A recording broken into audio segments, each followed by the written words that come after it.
How you doing? I'm well. Good. Are you encouraged? Yes. Is the line of questioning sort of similar to what you'd expect other chairs and assessors to do? Yeah. That's exactly how I would conduct the interview, and exactly how I would expect others to do. So yeah. Would you expect, because obviously they bring in sort of two experts on a particular competency, would you expect those questions to be more probing necessarily, because that's yes, their probably expertise? Yeah, probably. There will always be at least one expert from your area, so yeah, I would expect that, but no, I think you handled them, pretty competently throughout, so yeah, Fingers crossed, eh? Indeed.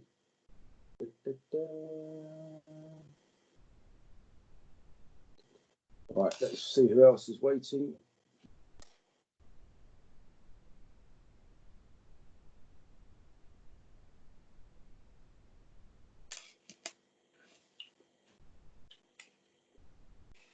Hi Rob, how are you?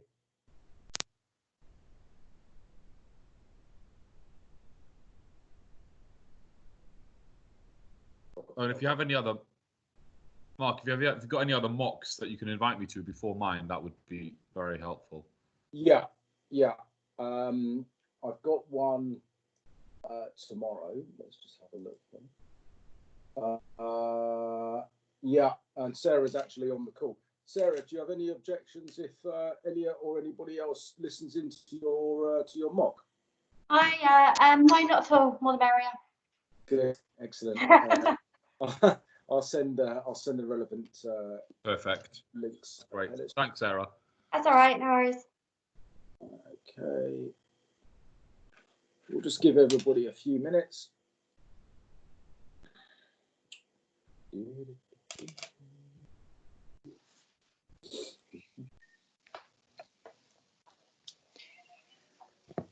That's it. Hello, Beth. Hello. How are you? I'm fine, thank you. Yourself? Good, thank you very much indeed.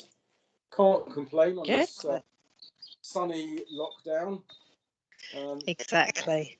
How are you coping with all this nonsense that we're living through? A bit like everyone else, I just day to day. That's all I can do. Very hard.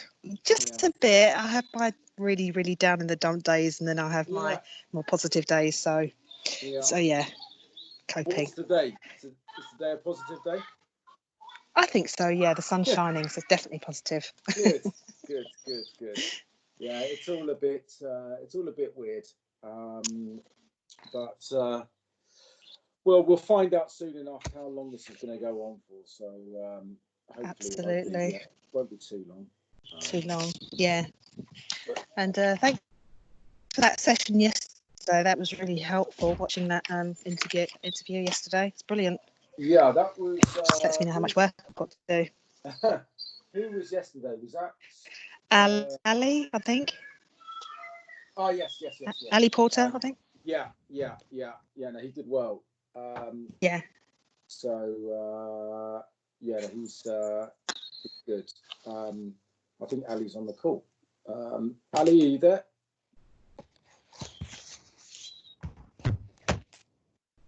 Feel free to turn your mics on, guys. And if you really want to, you can also turn your videos on. Those of you that have managed to have a reasonable haircut, I'm putting it off. It's getting quite close to that time. I want to hear you. Right. Okay. If let's just see. Everybody else is waiting. Okay. Catherine, you're in. Good. Who else have we got? George. George, I think you called me earlier. Sorry, I was doing a mock. If George is there, and if you have a question that you want to share publicly, feel free to ask away. If not, then I'll give you a call back once we finish. Entirely up to you.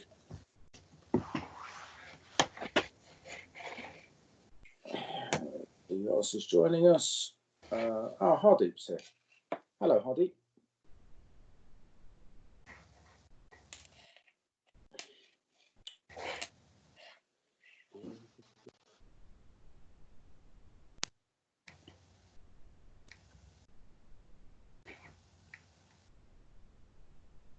Saul, hi, welcome.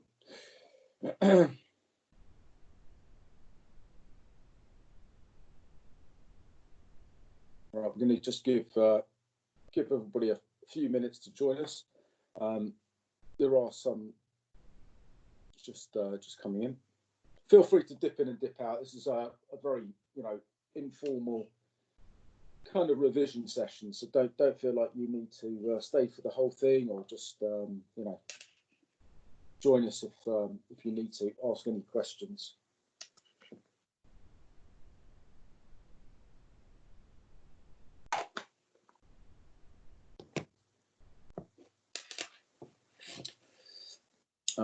Hi, Olivia. Hi, Mark. How are you doing? Yeah, I'm good, thanks. I've got a mock at 3, so is it okay if I exit early? Yeah, absolutely. Yeah, Perfect, thank you. Yeah, just log out whenever you need to. Thank you. So it was you that had a phone call from the RICS, wasn't it, about next week? Yes, it was just they're apparently calling around everyone to confirm that they need verbal confirmation of their dates, apparently. Right. I think because they're under the impression that quite a lot of people have been furloughed, so a lot of their work emails registered as their RICS yes. now, so they're just phoning around everybody and sorting that out, and then they request your they request your handout 2 days before you sit, so you have to email it to the RICS direct.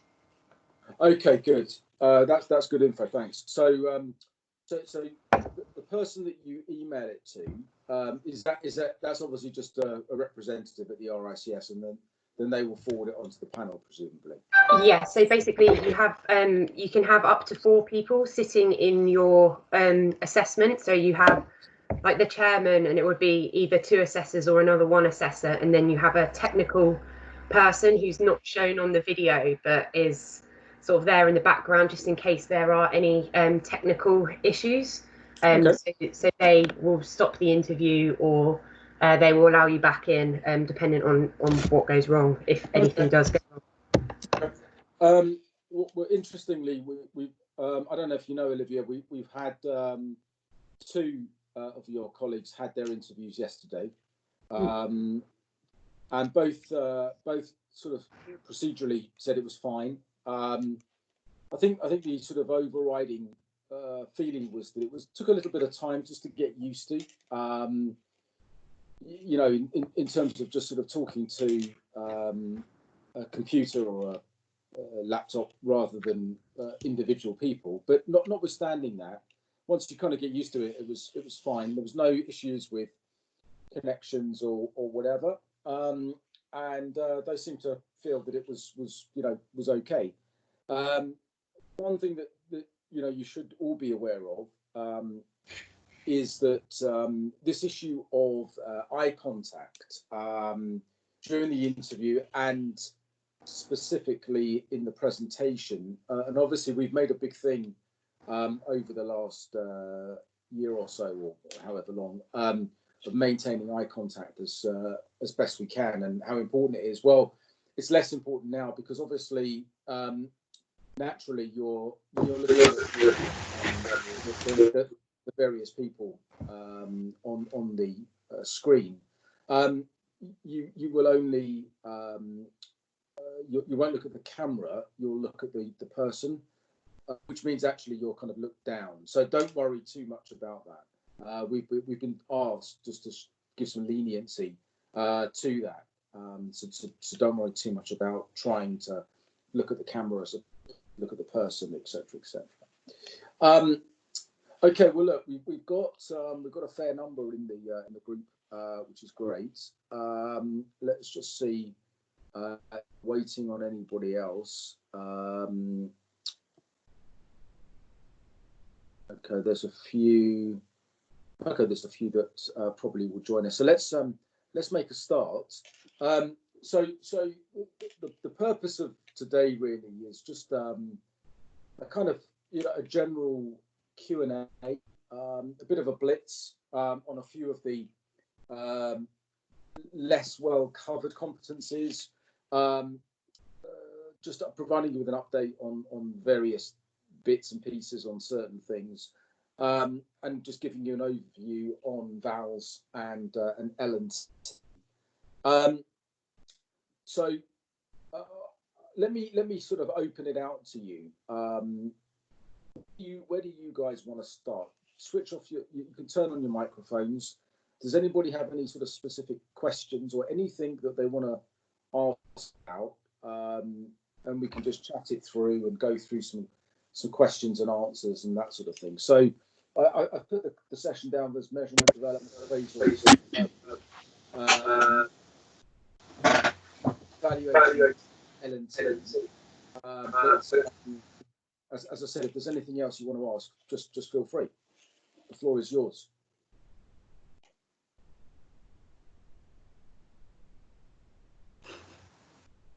Oh, well, that was a short session then. No, I mean, I'm interested in measurement, exclusions, NIA versus IPMS3, etc., that sort of stuff. But I think you're covering that anyway, so. Well, yeah. I mean, let's start with that because I know, Ellie. I know you and I have talked about this. So let's start off with some measurement. Okay.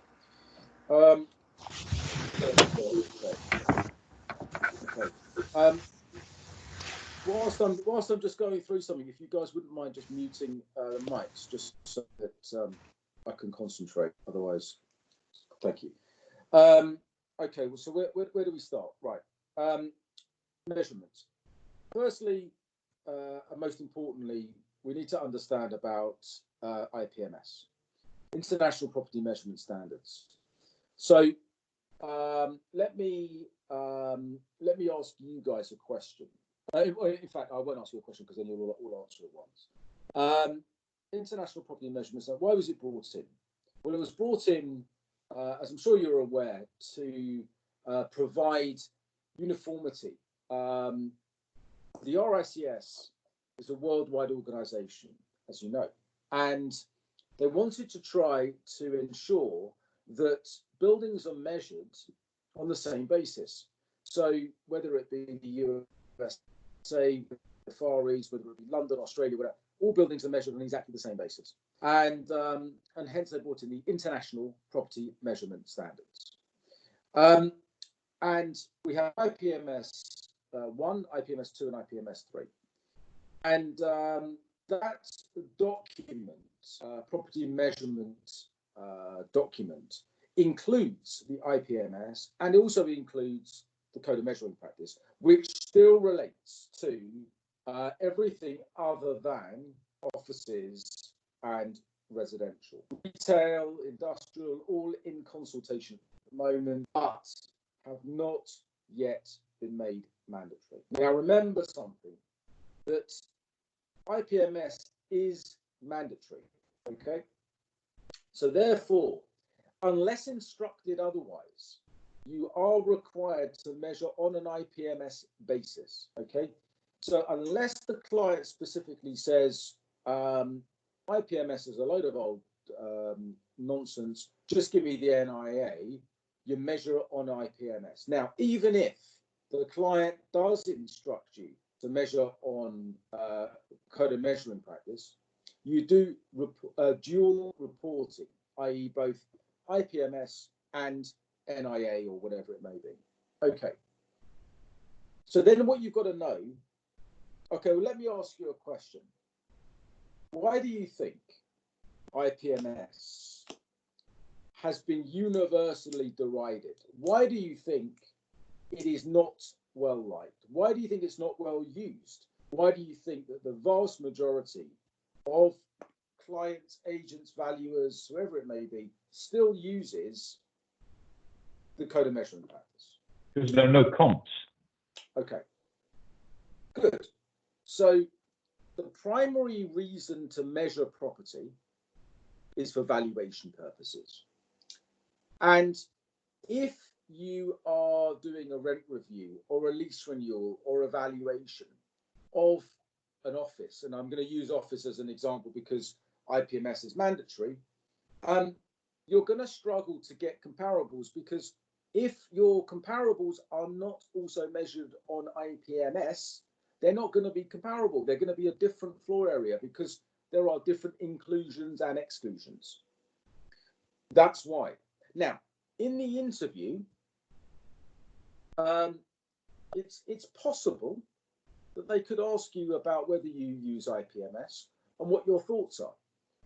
Personally, I don't ask about, what your thoughts are on something, because that's just a personal choice. It doesn't really tell whether you're going to be a chartered surveyor.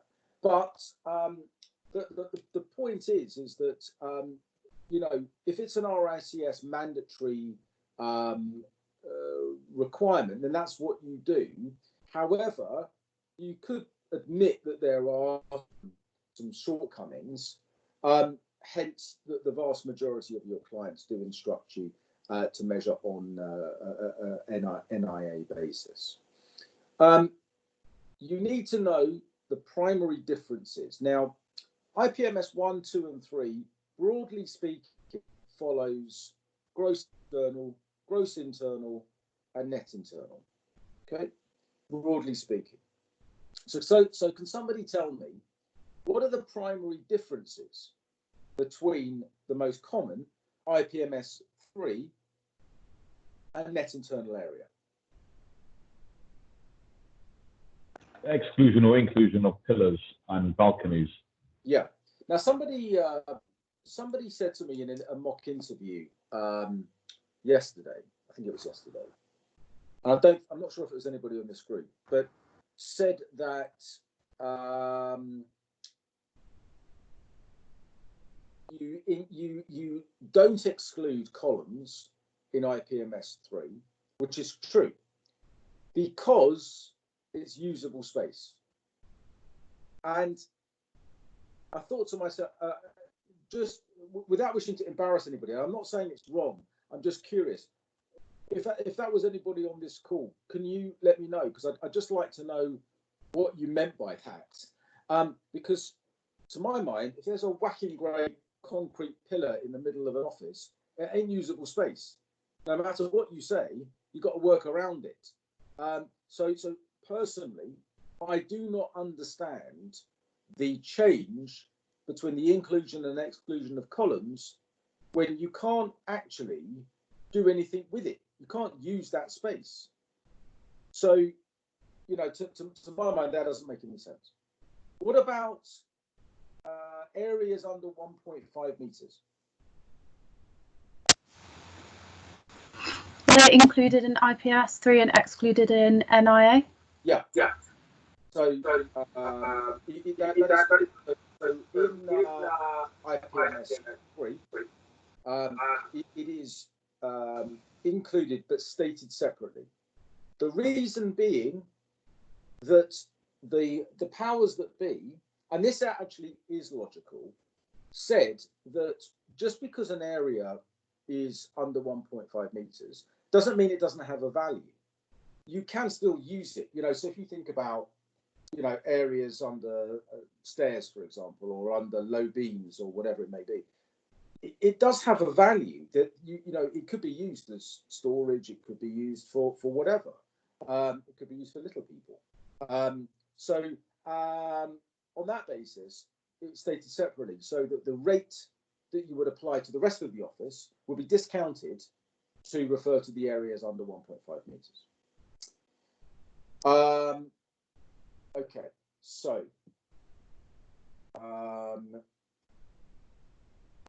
is there anything else? Okay, so let's talk about NIA for a second. Standard exclusions. So if you think about retail, which, as I said, is still measured on a net internal area basis, the process is that you measure the net usable space. Okay, so that, you know, primarily for offices, obviously, if you were measuring on an NIA basis, and with retail, it's the net lettable space. You also have to think about logically things that are essential to the running of the shop. Okay, so for example, is it essential to have a WC? Do you include it or do you exclude it from your net internal area? Include, exclude. Exclude. Exclude. Thank you. Okay, because whatever you do, you have to have a toilet in a shop, and therefore it's not net lettable space. Staircase, going down to the basement or going up to the first floor. Include Exclude. or exclude? Exclude. Exclude. Yeah, because of course the staircase is there. Kitchenette, include or exclude? Exclude. Include. We had one exclude and one include. I think Ellie, you said include. Yeah. Why include? It's not necessarily. It can be used. It's modified differently. It can be used as lettable space. Correct. You included the kitchenette. Cleaners cupboards.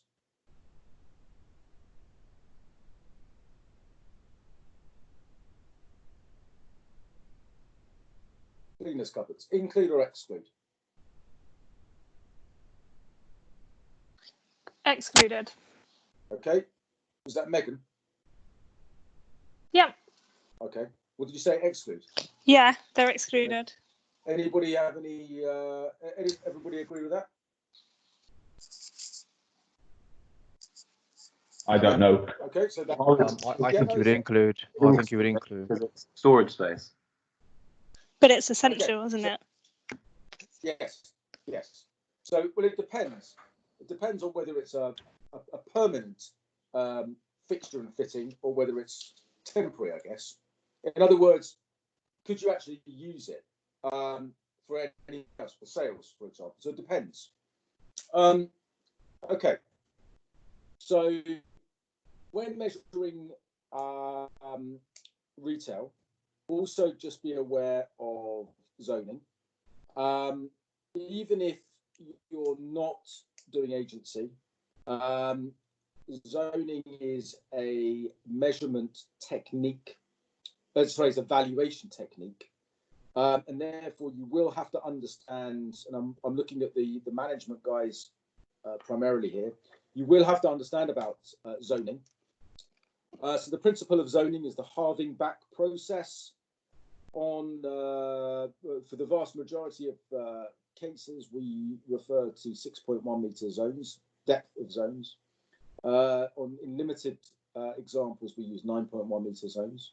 So that's 20 feet or 30 feet. Zone A is A, Zone B is A over 2, Zone C is A over 4. Well, if they ask you how many zones do you have, it's an impossible question. It just depends on the depth of the shop. You know, you've got 20 feet, 40 feet, 60 feet, 80 feet. It depends. So I guess on average, you would say that there's zones A, B, C remainder, A, B, C, D. It just depends. Right, Ellie, you can't ask the next question, but answer the next question. But how would you, if you're zoning the ground floor of a shop, how would you measure the basement or the first and second floors if they are ancillary to the retail unit? Would you zone those? No. Well, is it X over 10? It's like a tenth of the value of the That is a way of doing it. How else?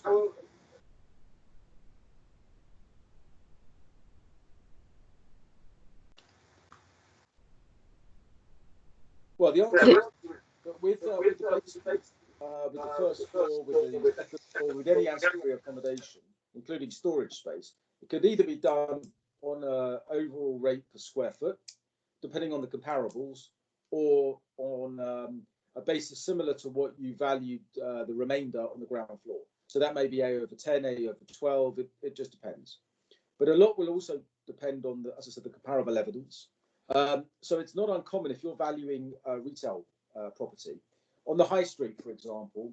You're looking at the rents that have been achieved, and you've got the first floor at say £5 a foot overall, second floor at £2.50, a foot overall, £1.50 for the third floor, depending on what it's used for, whether it be storage, stock area, staff room, whatever it may be. Okay, so it very much depends. Those are the two ways of measuring the ancillary accommodation.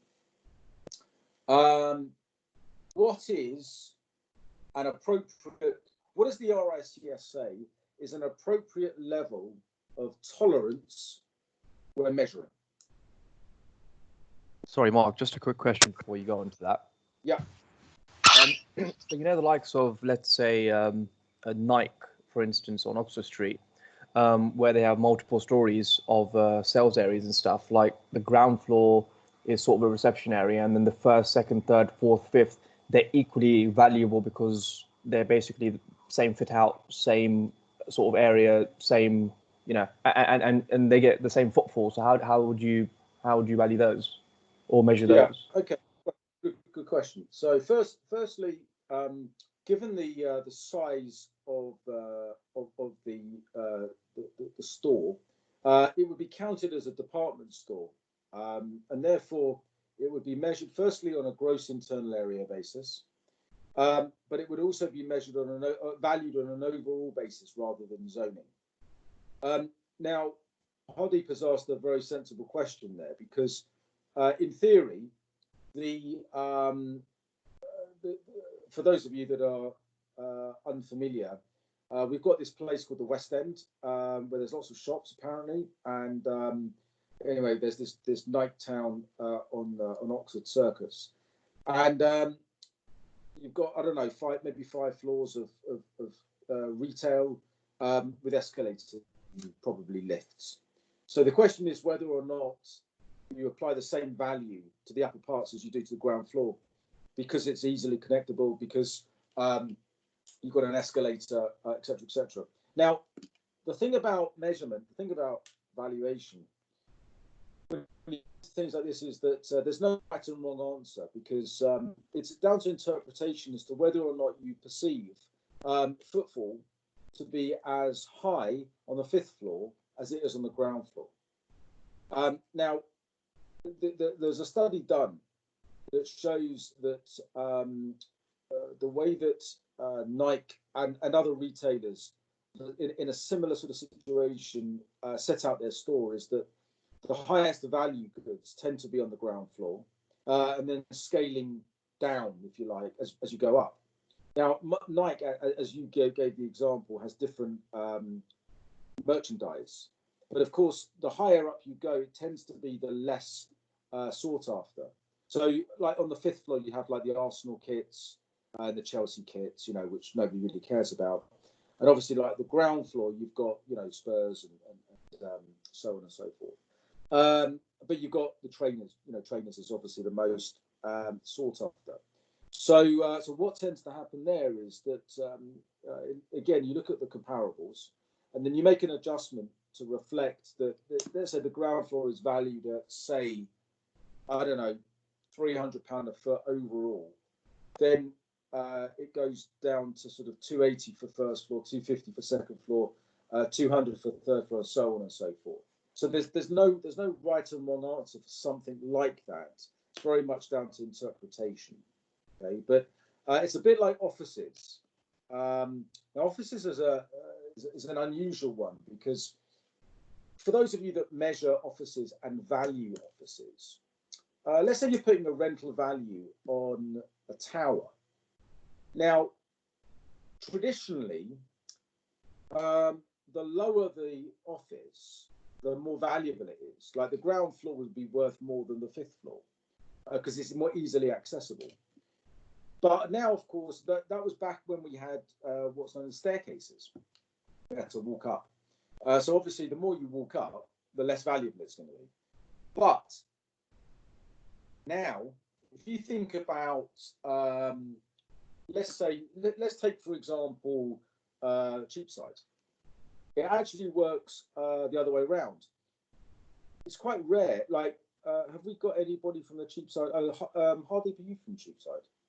Yeah, I'm from Cheapside, and so is Catherine as well. So in your Cheapside office, you don't have any offices on the ground floor, do you? Apart from reception. No, we don't. Right. So actually, it works the other way around. It actually becomes more valuable as you go up because of the views. Yeah. So it actually works the other way around in offices. So the thing is, what you've got to remember is this common phrase that I use, which is kind of common sense. But the important thing is that in measurement and therefore valuation, a lot of it is down to interpretation, negotiation, etc., etc. So whilst we're on the subject, let me just link it in with rent reviews for a sec. So a lot of you have got L&T experience. A lot of you have done rent reviews, and one of the things about rent reviews is how you negotiate the rent. Obviously, how you set out the argument that you build your case as to why there should be an uplift, or why there shouldn't be an uplift, or why the uplift that's proposed is too much or too little, or whatever it may be.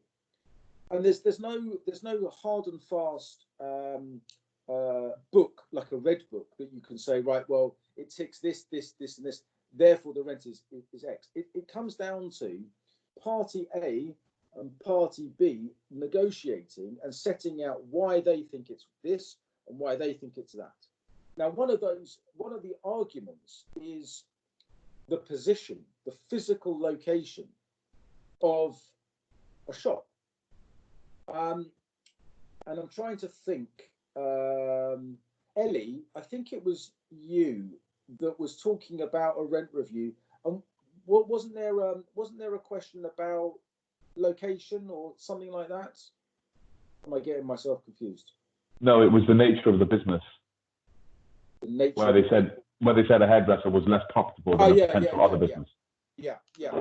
So in Ellie's case, right? Ellie was doing a rent review, and the rent review was a hairdresser, and the argument forward by the tenant's representative was that it's a hairdresser, not a traditional retail shop, and therefore they don't benefit from the same level of pedestrian footfall. I think that was the argument, wasn't it, Ellie? Correct. Okay, and in fact, I'm gonna open this out. What would be the argument then? Ellie, don't answer. But what would be the argument if you were on the other side? If you're doing a rent review against the hairdresser, and the hairdresser's argument is, but I don't benefit from the same level of footfall, because you don't wander past a hairdresser and go, oh, I know what I'll do is I'll have my hair cut. Actually, you might well do that at the moment, but normally you wouldn't. So what would be your argument against that? That's a tough question. Think laterally. I'm going to offer a prize if you get this right. The disregard. You disregard the tenant's goodwill and occupation. So you value in it as. Yeah. And what? Okay, you're on the right lines. So what do you assume? That it's a vacant property to be let on the open market. Correct. You're the winner of today's first prize. So you've immediately passed. I shall inform the RICS that you are now MRICS, so you don't need to turn up to your interview. If only it was that easy, eh? Nobody else.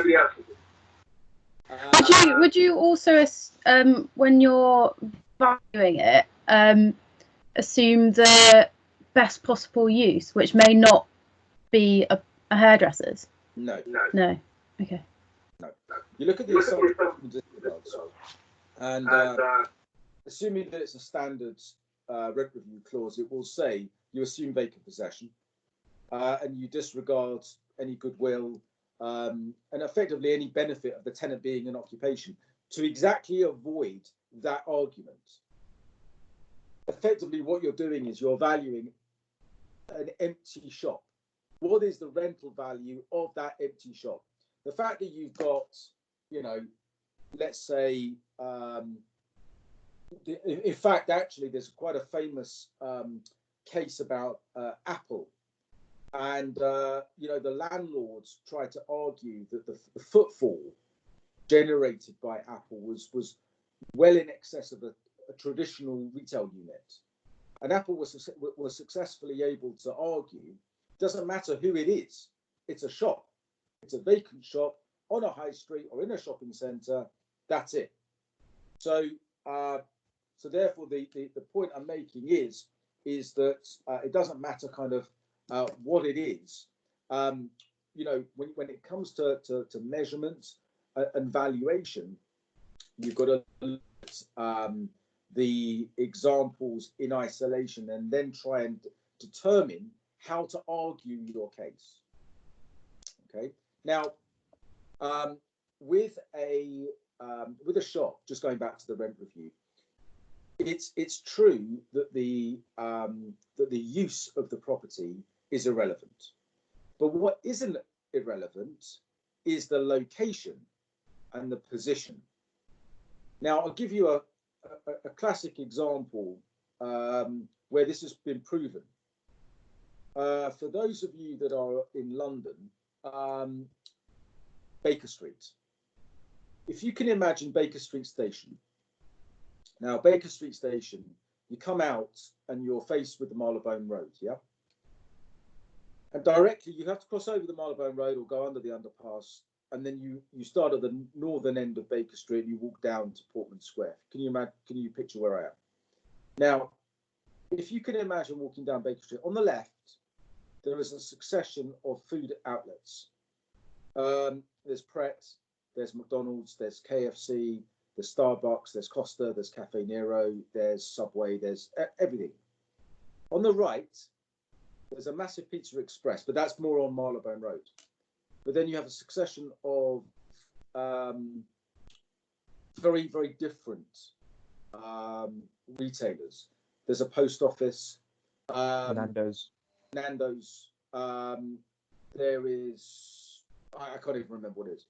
But the point is that the Zone A's on the left-hand side, the eastern side, are much, much higher than on the right-hand side. Why? Because it's been proven that the majority of people come out of Baker Street Station heading south, walk on the left-hand side of the road because it's very, very busy to cross, especially now that it's two-way. So therefore, the premium attached to being on the left-hand side, which is why all of the food takeaway outlets are there. Come out of the station, you want to grab a coffee, you want to grab a sandwich, that's where you go. Okay, so that's just a bit of sort of valuation, rent review kind of, you know, theory, if you like. Mark, just one very quick thing, slightly technical question before we move on to tolerances. Regarding residential, for IPMS, basically, there's a bit of confusion on my part. Basically, traditionally, saleable residential properties were done using the net saleable area, which was traditionally using GAA.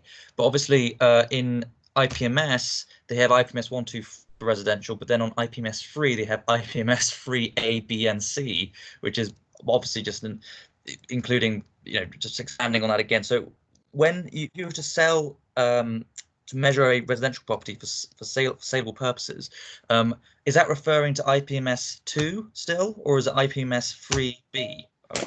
Okay, so let me just let Beverly in. Hold on. Right. Okay, that's a good question. And it's important that we understand this. That IPMS 1, 2, 3, and IPMS 3 ABC, and also to an extent GEA, GIA, and NIA, can be used for the same property. But the reason that we use IPMS 1 or IPMS 2 or IPMS 3 or GEA is the purpose of the measurement exercise. So therefore, if you're measuring for agency purposes, it's NIA or IPMS 3. If you're measuring for rating purposes, it's IPM. I think it's forgive me, I forget, but I think it's IPMS 2 or GIA. If you're measuring for building cost estimation, it's IPMS 1 or GEA. Okay, so when you use each one, it's not just dependent on the property, but it's dependent on the purpose of the measurement exercise. Does that make sense? Yes, thank you. Okay. Appreciate that. Thank you very much.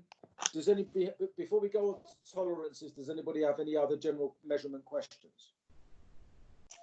Mark, how does that then vary if you're a management surveyor measuring for service charge reasons compared to rent or rent review reasons?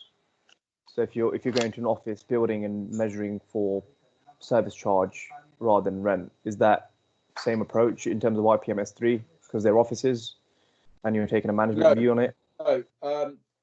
So somebody probably more qualified than me may well confirm this, but my understanding is that when you measure for service charge, you measure on a gross internal area basis, and therefore you would use IPMS 2. If there are any management surveyors that can either confirm or deny that, I'll gladly take advice. Right. Okay. I'll look into that. Thank you, Mark. Yeah. Sorry. Go on. When you're measuring a bank unit, so retail, but it's bank, a lot of them have safes or strong rooms. Would you include that in the NAA? Because you could use it, I suppose. But a very good question. So that question has been debated actually by far more intelligent people than me. Because you're absolutely right. In theory, it's a fixture and fitting, which has obviously been installed by the bank. And in theory, it could be removed. The practice, however, is that it can't really be removed because it's bloody heavy.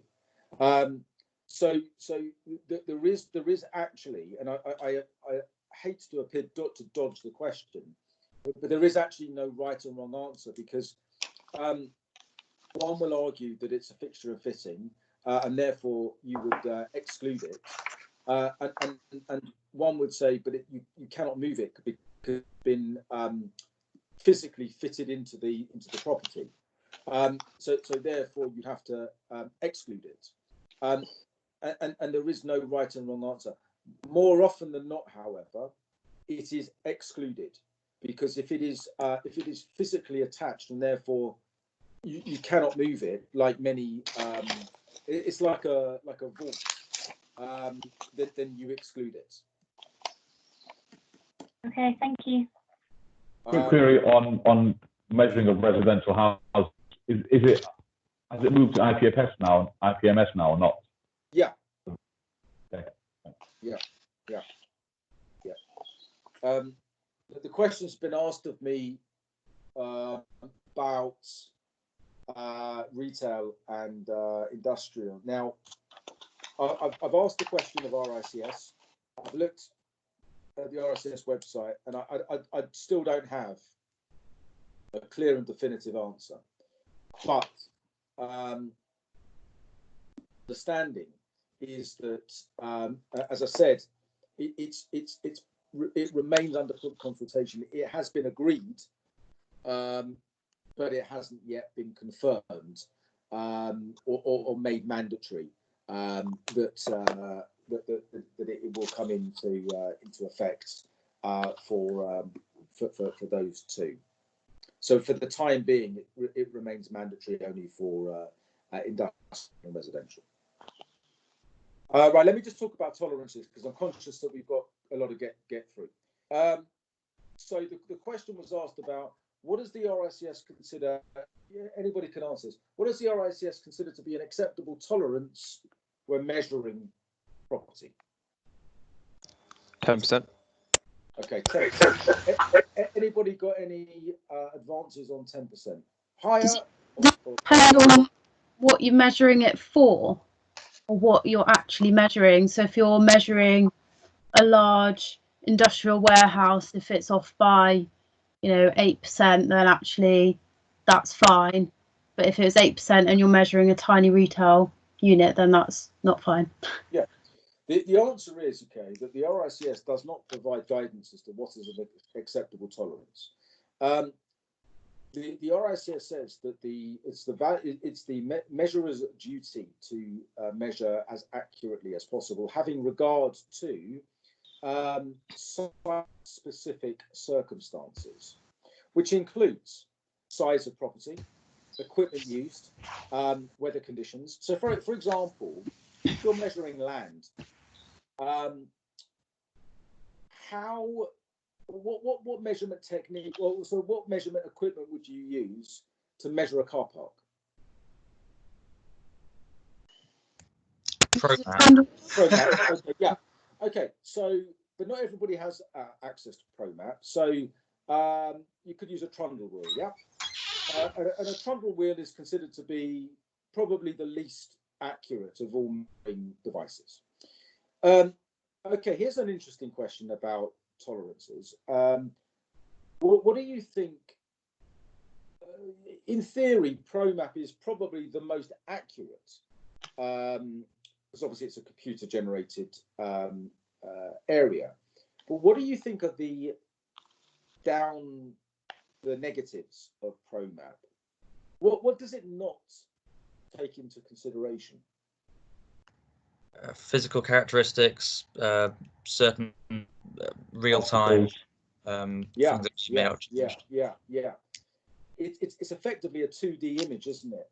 So it doesn't take into account topography, slopes, all that sort of thing, which actually will impact on the actual physical size. So the point is that as far as tolerances are concerned, having regard to the site-specific conditions. So yeah, let's say, for example, workman candidates out there. If I said to you, I want you to measure the second floor of Cheapsides, that's probably quite a difficult measurement exercise. It's a big floor. You've got partitions, you've got a kitchen, you've got meeting rooms. I don't know whether it wraps round and it's in an L shape or not, but it's not a regular shape. So in that case, you could argue that maybe 10% is probably acceptable. But if I said to you, again, workman people, measure the boardroom on the 4th floor at Alliance House, 10% would be way too great a tolerance, because at the end of the day, it's a rectangle with a door which you could take out, and therefore, plus or minus maybe 2%, will be acceptable. So the answer to the question about tolerances, site-specific conditions. For example, if you're measuring outside, you can't use a laser. It's sunlight, for example. So again, that all those sorts of things have to be taken into consideration. How often, ladies and gents, do you calibrate your laser? Is it every year? Yeah, once per annum. Yeah. How do you do it? How do you calibrate it? You have to send it off to be calibrated. You can't do it yourself. Yeah. So a lot of people do say, I test it against a known distance. That is not the right answer. Okay. How do you know what a known distance is? And how accurate do you know that known distance is? Tape measures, for example. If you said, well, I hold a tape measure out by a meter and then I check it, tape measures can get stretched. So Beverly's absolutely correct. The only way to accurately calibrate is to send it back to the manufacturer. Does anybody have any other questions about measurement?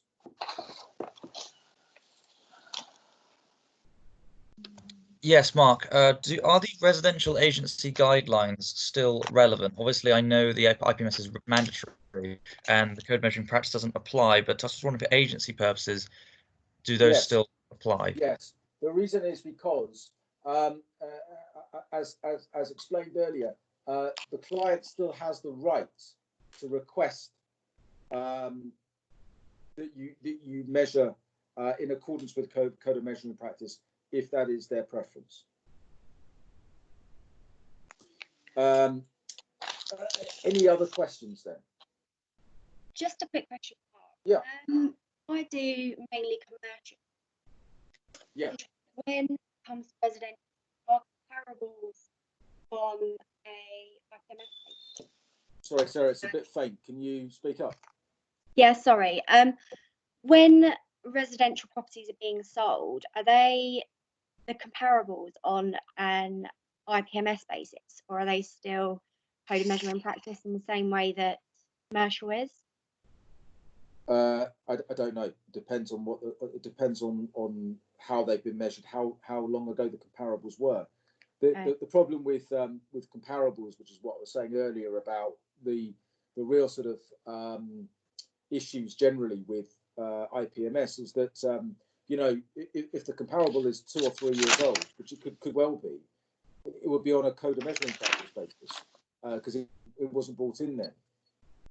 So as I said, you know, you're measuring on a completely different basis. So it depends on how old the comparable is.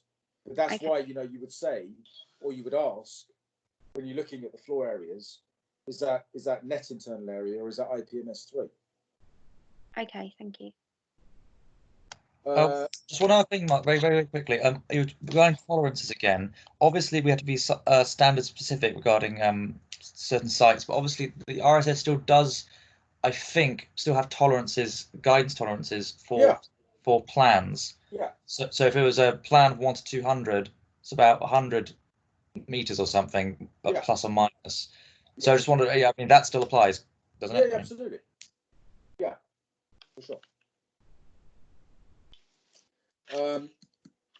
Okay, any other questions? All right, let's move on. I just want to do a quick review of development appraisals. Before I do that, can I just check to make sure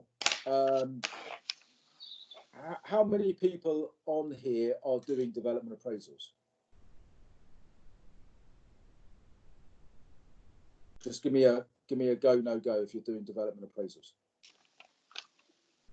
Is anybody doing development appraisals? Yeah, I am. Yeah, I am. Okay. Okay, fine. This is all right.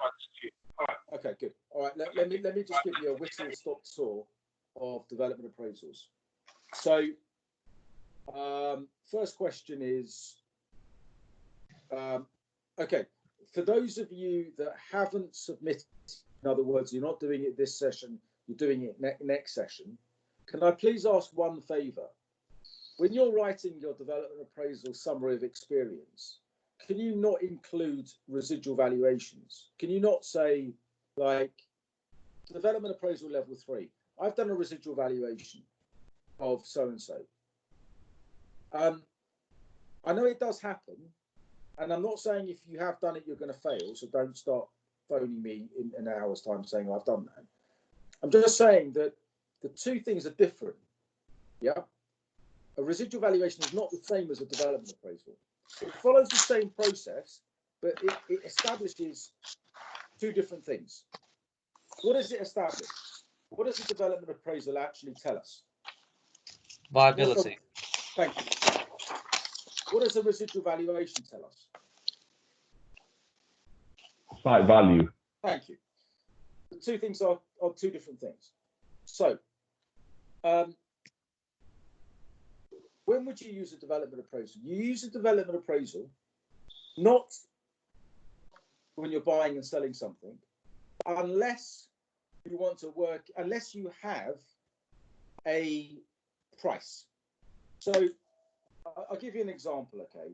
Somebody offered, an agent phones a developer and says, right, I'd like to offer you a site. It's got planning for 7 residential units. Right, okay. And you can buy it for £1.3 million. Okay. Do you want to buy it? Is that a residual valuation or is it a development appraisal?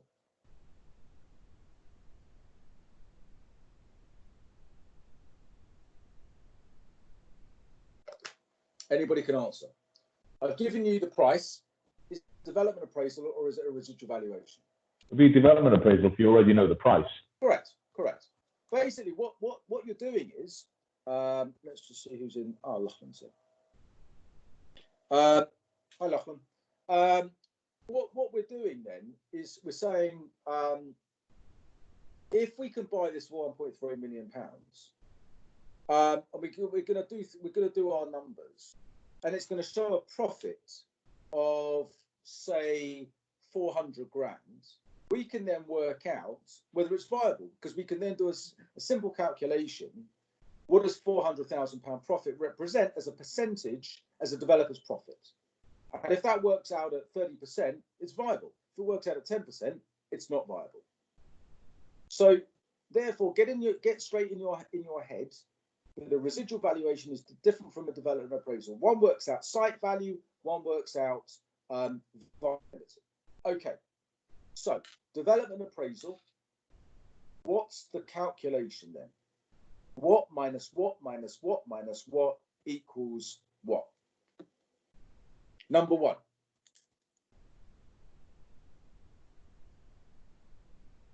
What's the first line of development appraisal stroke value? Right, yeah, Rob's got it. GDV. What does GDV stand for? Gross development value. Otherwise known as workman people. What does John call the GDV? I can't even remember now what he calls it. It's basic. Oh, it's the market value of the completed development. Yeah. Do you remember that?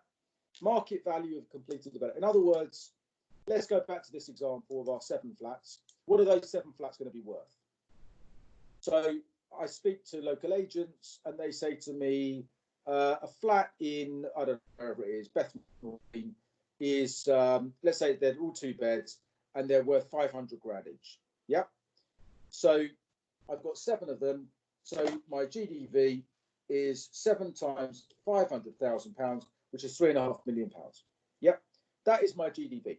Okay, now there are going to be some costs to take off from that to get my net development value, but let's just leave that aside for a second.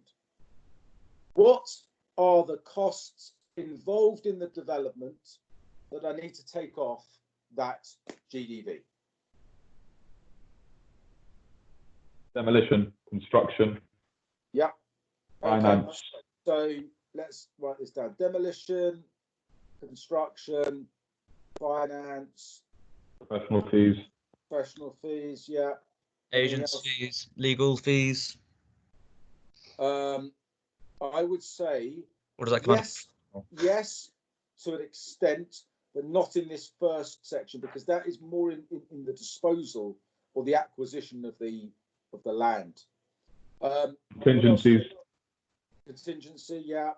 Anything else? Probably it. So, okay, so you look at the site. Now, in this case, it's a cleared site. It was a car park. So there's no demolition. What do you have to check? We haven't made an allowance for this. But what do you have to check? It's a cleared site. It was a former car park. What should you check? Deleterious materials. Yeah. Check to see if there's any deleterious materials. There might be. How would you do that? How would you check? Do an environmental survey. Yeah, environmental survey. Good. You might check to see if there's an asbestos register. But an environmental survey. Now, sometimes it's not necessary to do that. Sometimes it's already been done. Other times it's much more important. So let's say you're doing a development on a industrial estate. It could well be that there was deleterious materials, particularly if it's the 1960s. What if you're developing a former petrol station? It could be a whacking great petrol tank underneath the site, which needs to be removed. Construction, development appraisal. Now, here's another question. Apart from one working out viability and one working out site value, what is the other difference between the development appraisal and the residual valuation in terms of the inputs? You use internal inputs that your client has, for example, the projected profits, contingency, into valuation? Yeah. So with a residual valuation, you use market inputs. With a development appraisal, you use client inputs or internal inputs. So in other words, if I'm doing a residual valuation, which you guys all have done, you're going to say, right, well, I would assume that the construction cost would be in the order of £200 per square foot, let's just say for argument's sake. But you're taking it's an approximation based on what you perceive the market would think is correct. But with a development appraisal, because it's normally done using your own inputs, you'd say, right, I know that it's going to cost me, because I've got a bill contract here, I know it's going to cost me £170 per square foot. So therefore, my profit's going to be slightly higher because it's going to cost less. So that's another difference. Market inputs as opposed to client inputs or internal inputs. So assuming that we're using market inputs, where would we get our construction costs from? BCIS. BCIS. Yeah, good. And I know you know what it stands for. Building Cost Information Service. What is it? What information does it actually give us? I know we all sort of we use it and we make reference to it, but what information does it actually give? It's based on it justifies the cost based on the tender price inflation, a tender price index. Yeah. And it's based on new builds, okay, not on sort of refurbishment or anything else. Okay, so so that's construction. Now, the thing, this is for the residual valuation guys as well as the development appraisal guys. This is very important. More often than not, you're going to get asked about a residual valuation and or a development appraisal if you're doing development appraisal. I've said this to you before, and I'm going to repeat myself. You must ensure that those three people that are staring back at you at your computer screen, or you know, in the future, if we ever get to meet people again, they are convinced you've done this appraisal from start to finish. So you have to be able to give specific numbers. So you have to be able to say the bill costs were £200 per square foot, or 190 or 180. It is not our job as your assessors to say whether that's right or wrong, unless it's massively wrong. You know, so if you say, I'm going to stick with my example, my 7 flats in Bethnal Green. Actually, Rob, maybe you want to buy this. 7 flats in Bethnal Green with planning, and I've applied £200 a foot. Okay, fine. Broadly speaking, it's probably right. If you said it's going to cost me 50 quid a foot to build it, I would say that's wrong. If you say it's going to cost me £400 to build it, I would say, why so expensive? So I wouldn't say it's wrong. I would just question why you've used that. Okay. And with your residual, especially if this is something that you're not comfortable talking about, not comfortable doing, you have to be able to say, right, my GDV was £3.5 million. There were no costs for demolition because it was a cleared site. I looked at BCIS and got the construction cost of £200 per square foot, which I confirmed with a building surveyor. Then I took off my professional fees, which were 12% of the total development cost, including the architects. Remember, of course, that this site we're talking about in Bethnal has got planning, so maybe it's a little bit cheaper. But we've got an architect, we've got a QS, we've got an M&E surveyor, we've got a building surveyor. If appropriate, we've got a planning advisor. Again, it's not whether the 12% is right; it's whether or not you can explain what it makes up, how they're made up. You know, so I've seen some appraisals which have got 10% professional fees, 20% professional fees. It doesn't matter. I just need to know what they're made up of. So when you're doing a development appraisal or a residual valuation, we are confident that you know what you're doing. Yeah. Finance rates. What finance rate would you use at the moment for a speculative development?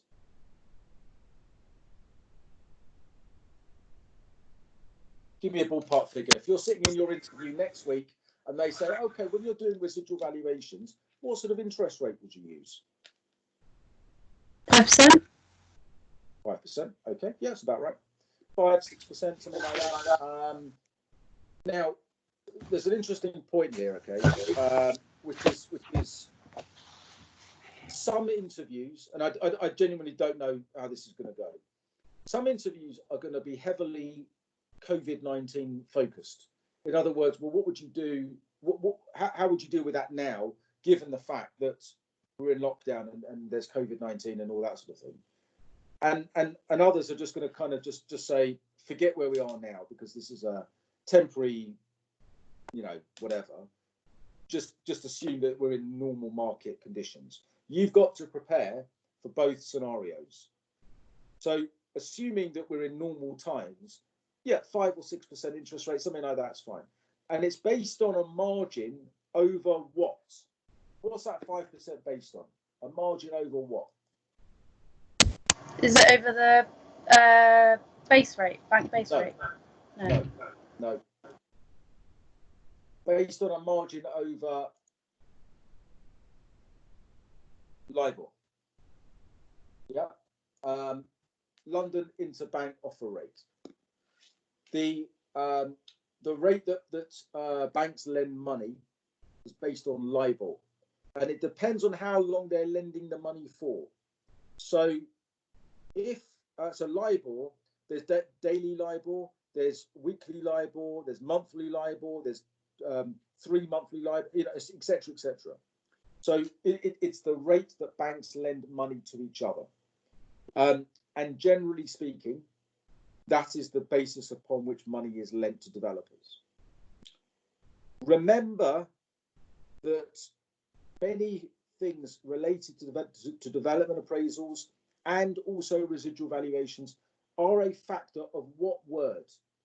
It affects the interest rate, affects the contingency, it affects the GDV. What's the word I'm looking for? And if it affects the developer's profit, more importantly. What's the word I'm looking for? Risk. Thank you. Lachlan, excellent, top of the class. It's a factor of risk. If I came to you and I said, right, development appraisal, I need to work out whether a scheme is viable. Okay, great, give me the background. There's a cleared site with planning permission for a convenience store. I've got a fixed price build contract here from Kia. It's going to cost £500,000 to build it. I've pre-let it to Tesco, 15-year lease, no breaks.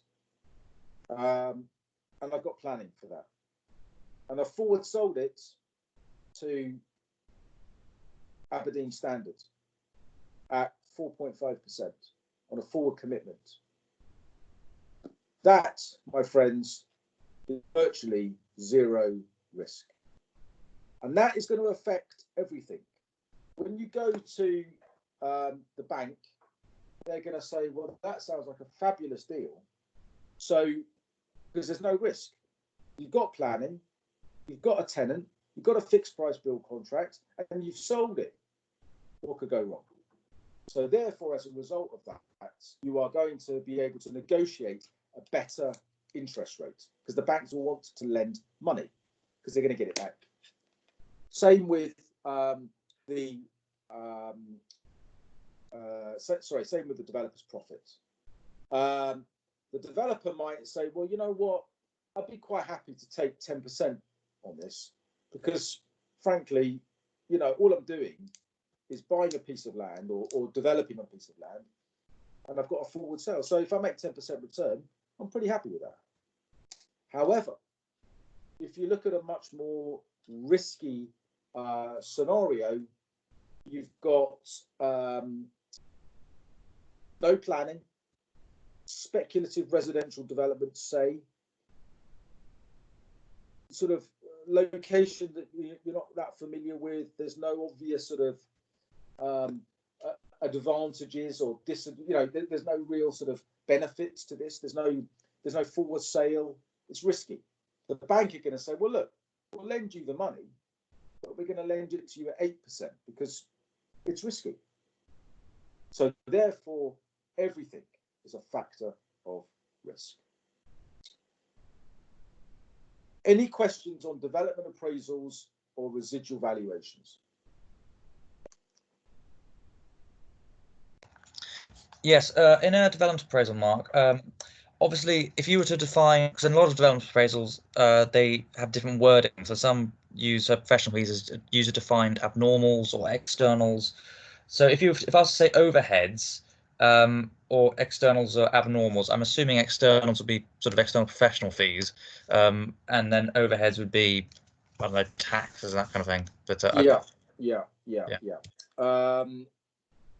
I don't know if Amber is on the call. Amber, are you on the call? Let's just have a look.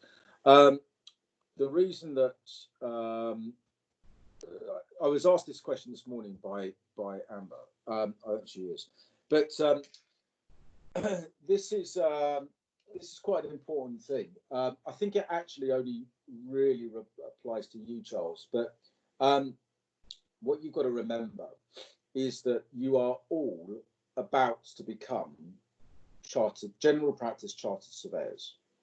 It doesn't matter where you work. It doesn't matter where you're going to work. You've got to be able to demonstrate your skills, knowledge, and professionalism. And therefore, you cannot rely on internal, I don't even know what the word is, but sort of colloquialisms even. I had this sort of situation with a client of mine from Sutton Council, I think it was Sutton, a few years ago, whereby she was doing a development appraisal and she made reference to sort of internal phraseology and internal terms and, certain abbreviations. I mean, like KPIs. It wasn't KPIs because that's more obvious. But and I'm like saying, I don't know what you're referring to. Oh, sorry, that's just an internal thing. I said, but the panel won't know what you're referring to either. So there's no point in saying, internals if the panel are going to go, what internal? So you've got to if you're going to use that sort of phraseology, you've got to explain what it actually is because they won't know. Any other questions then about? Good question, Mark. Is it on a residual? Is the developer's profit a percentage of the gross development value or the GDV after you've deducted the sale costs, i.e., the net proceeds of sale? It can be either. Right.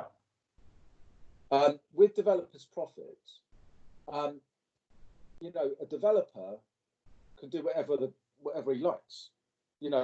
So some will say that they prefer to do it on the basis of the total development costs. Now, the total development costs are lower than the GDV, so therefore they want a higher percentage. So it might be 20% of total development costs or 15% of GDV. But if a developer says, I don't do it on GDV, on NDV, well then fine. That's their choice. Right, thanks. Some house builders have, I don't know, target rate of return of 23%. Why 23%? Because that's what they choose. Some even say it's 30%. Why are you 30% and you're 20%? There's no right or wrong answer. As far as developers' profits are concerned, you can sell whatever the hell you like. And you can base it on whatever you like as well. Right. Next question. Any other questions on development appraisals or residual valuations? Okay. Does anybody have another subject that they'd like to just review? We've got another 50 minutes.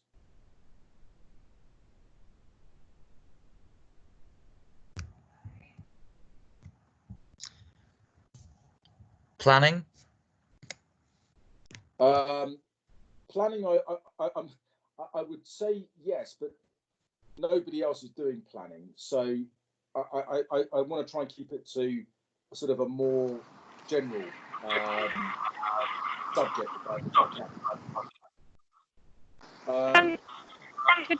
Could you do strategic real estate, please? Real estate. Yeah. Okay. Right. Strategic real estate. It's not an easy one to do. The reason being, as you know, that strategic real estate is a very wide competency, and it's very sort of specific to a candidate's role within an organisation. So, in the interview, we look at the strategic real estate advice that we give to our own companies when we are acting as a principal, as a landowner, landlord, developer, and also as an advisor. So I think it was it Megan that just asked that about strategic real estate? Yeah, okay. It was me. Fine. So then, yeah. So as far as CBRE are concerned, a lot of you guys refer to the banks and the portfolio and how to advise them on their estates. So it includes things like, particularly at the moment, how to lower financial commitments and how that is presented to clients. So we have things like, SWOT analyses. Also, we have cash flows, discounted cash flows. And we have, what else am I thinking of? Sort of cost analysis primarily. So for example, let's say you're acting for an occupier that wants to get rid of their lease liability. How would you advise the client? What are the options available? Anybody can answer this. If you're acting for an advisor, if you're acting for an occupier and they want to get their to reduce their liabilities, what could you do?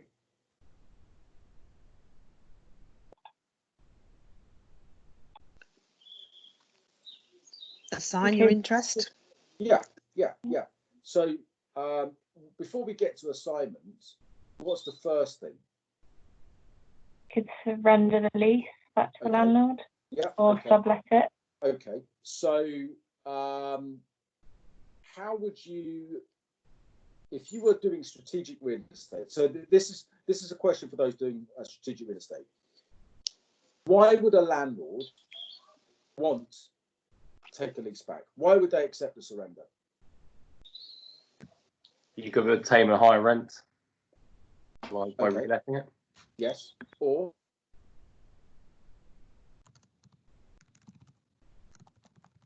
get a tenant with a stronger covenant. Yes. Okay.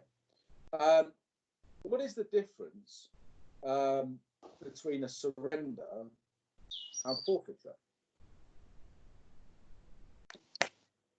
Surrender is an agreement between the two parties, a formal agreement, whereas a forfeiture is a unilateral action taken by the landlord to forfeit the lease or a breach of covenant. That's very good. I like that phrase. A unilateral agreement. I think I might use that. I'm going to write that down. Okay. Yeah. So a surrender is the mutual agreement to effectively rip up the lease and to relinquish the tenant of the covenants within the lease. That may be for a premium, may not be, but there may be some costs involved in dealing with the surrender, the legal costs or whatever. But generally speaking, it's to both the landlord and the tenant's mutual benefit. Whereas forfeiture, so if you wanted to forfeit a lease, how would you go about doing that? For let's say it's for a breach of repairing obligation. Court order. Court order. So what would you serve? Section 146. Section 146 notice. Okay. Now, from a strategic real estate perspective, from a landlord's perspective, you want to get back property, and there are grounds to forfeit the lease because they haven't adhered to their repairing obligations. So what are the implications, though, of getting a Section 146 notice? You want to get back the premises. What are the implications of getting it back? Or trying to get 28 days to respond? Think longer term. Property managers. From forfeit. Sorry, Sarah, I can't hear you. Say that again. The tenant has 6 months to. Yeah. So strategic real estate, you want to get back the premises, and you have grounds to do so. You serve a Section 146, but the tenant has the right to remedy those breaches within 6 months. So you can't do anything.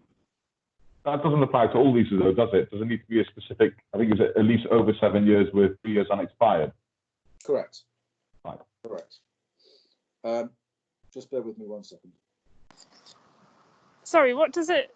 I just missed part of that about the 7 years and 3 unexpired. Is that the only time? What was that in reference to? Sorry. Do you want to explain?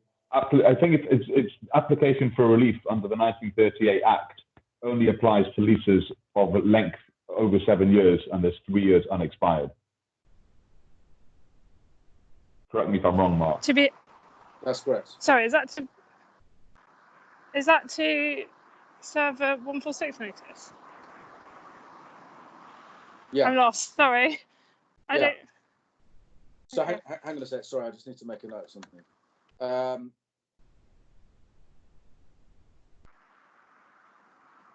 Okay. Right.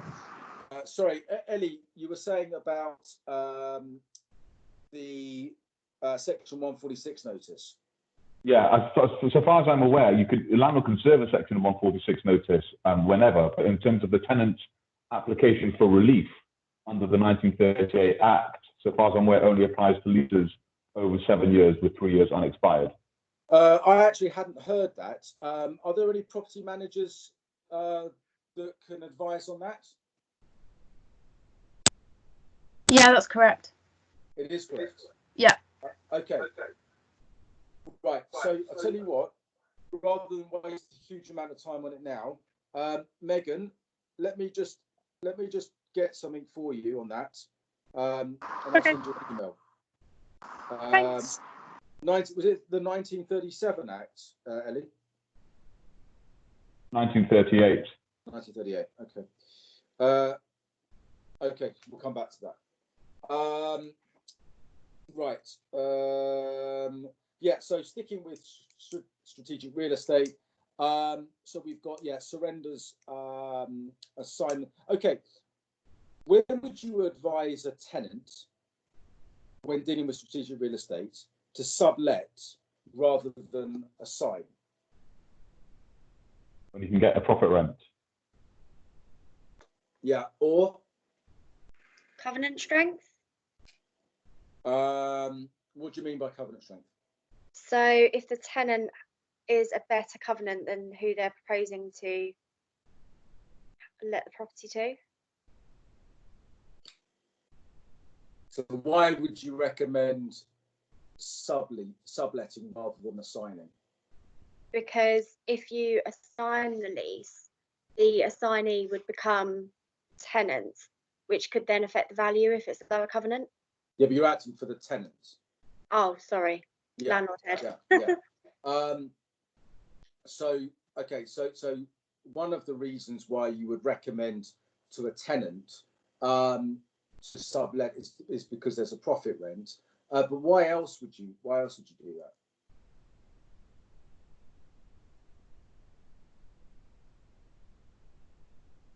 Think about occupation.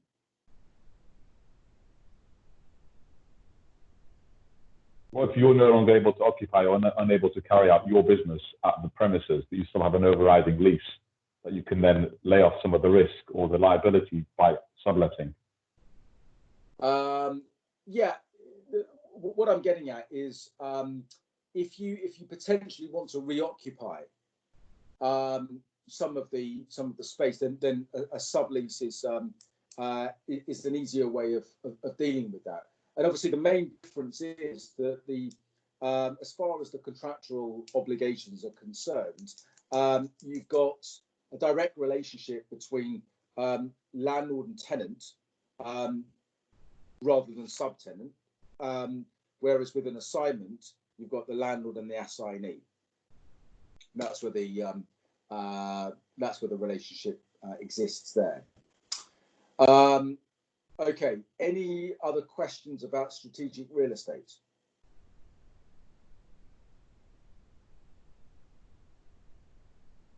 Okay, give me another subject. General valuation questions. Valuations, okay. yeah. Okay, all right, let's spend a bit of time on Vals. So, okay, firstly,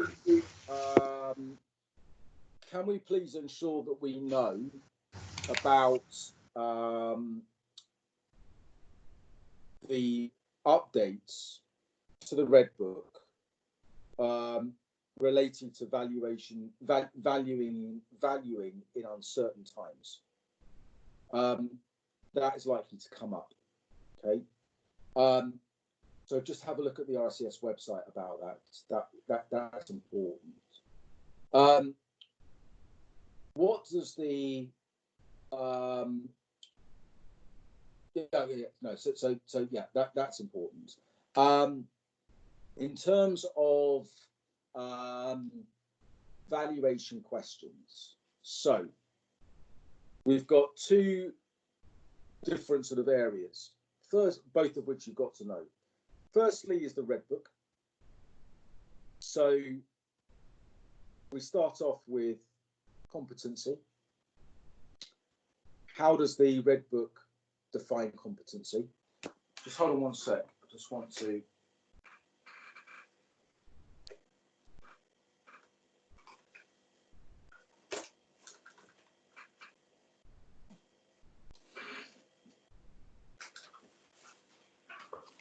I've just got some questions here which might be helpful.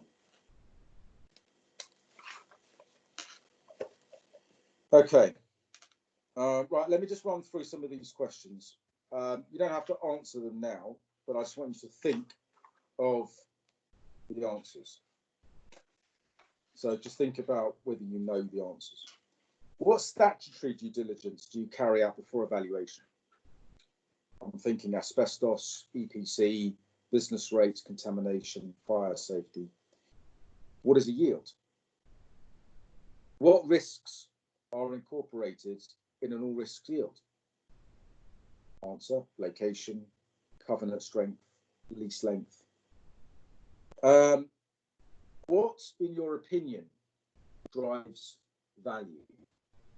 What, in your opinion, drives value? Lease length, covenant strength, rent review pattern, location, quality of the assets. The 5 main methods of valuation, you know what they are. When you use each of the 5 methods of valuation, particularly the more unusual ones, the profits method, for example, the DRC method, etc., etc. What is an equivalent yield? Equivalent yield is the time-weighted average between the initial yield and the reversionary yield.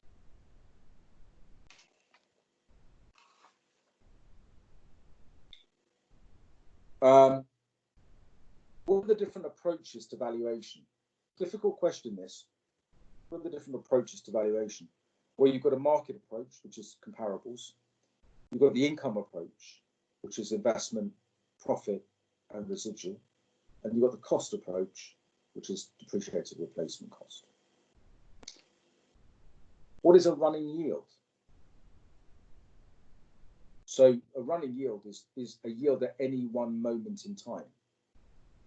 So the running yield, you know, for example, if you've got fixed uplifts, the running yield will change because the rent will go up. Okay, so the running yield in year 1 is X, the running yield in year 2 is Y, so on and so forth. How does discounted cash flow work? Projects cash flow over the whole period. It's growth explicit and discounted back to work out today's value. Mark, just on DCF, if you're taking valuation to level 2 only, can we still expect DCF questions or not? No, absolutely not. Thank God. What's an IRR? How do you calculate it? Well, an IRR is the internal rate of return, generally used by pension funds. The IRR, by definition, is the rate required to make the net present value 0. Mark, just very quick, I've got a quick question on this. If they were to ask you a question along the lines of, it's kind of relates back to what we were talking about at the beginning, but in regards to valuation, if they were to say, if you were to, what measurement technique would you use to value an investment, or using the residual method? Could they do that and say, you know, would you use IPMS 2 for a residual, or use IPMS 3 for investment, that kind of thing?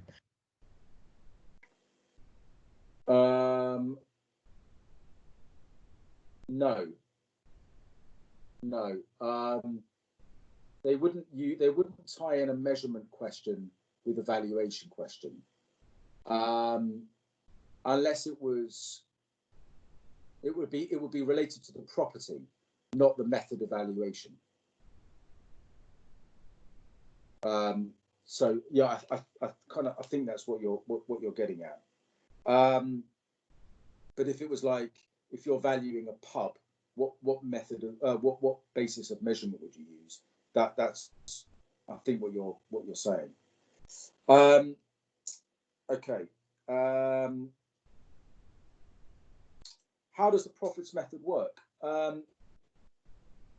Just on this point about valuation, you know, a lot of people ask me, well, do I need to know this or do I need to know that? I can't tell you what 3 people are going to think is relevant. Things like profits method, and depreciated replacement costs and all that sort of thing. It's perfectly fine for you to say in the interview, I have no experience of it. I've never done it before. That's absolutely fine. But level 2 says that you have the knowledge and experience of actually understanding how to do it. So just because you haven't done it doesn't mean you don't know how to do it. So therefore you should just have a basic knowledge and understanding. Profits method, turnover, less costs gives you your gross profit. Less the working expenses gives you unadjusted net profit. Less remuneration equals the adjusted profit. And you capitalize the adjusted profit and appropriate yield. Okay. Turnover, less costs is profit.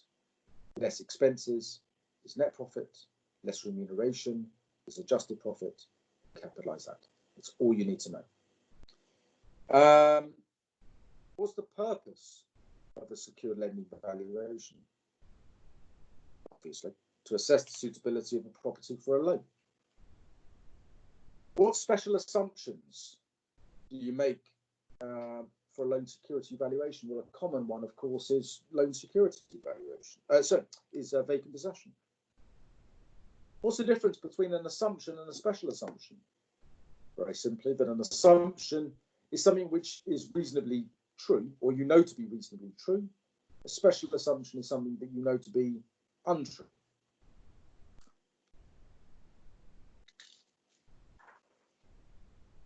What are the different bases of value? So we've got market rents, market value, fair value, and investment value. Define each basis of value. What's marriage value? That doesn't come up very often, but it has come up in interviews. What's marriage value? Benefit of merging two interests.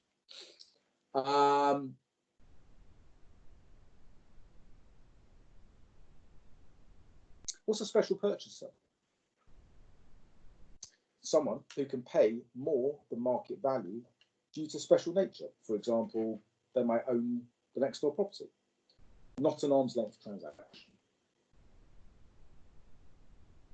Moving on. Some general questions. Why is it important we follow the Red Book? What is the contents of the Red Book? Tell me about VPS 1, terms of engagement, VPS 2, inspection, VPS 3, report writing, VPS 4, basis of value, VPS 5, valuation methods, etc., etc. What are the exceptions to the Red Book?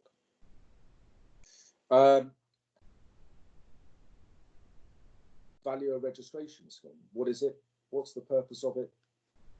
How do you become a registered valuer? What's a ransom strip? Here's a bonus question for you. What's the case law related to the valuation of ransom strips? Prize number 2 on offer. Stokes v Cambridge. Very good. I would expect you to know that, Charles. Okay. And then, so that deals with kind of level 1 questions. Level 2, level 3 questions, more specifically now referring to the examples in your summary of experience, concentrating primarily on your capital or investment valuations and your residual valuations, okay? So talking through the process, competence, terms of engagement, basis of value, inspection, measurement, comparables, hierarchy of evidence, establishing the market rent, is it rack rented, over rented, reversionary, looking at the methodology based on whether it's rack rented or over rented, and so on and so forth, term and reversion, hardcore layer, etc., etc.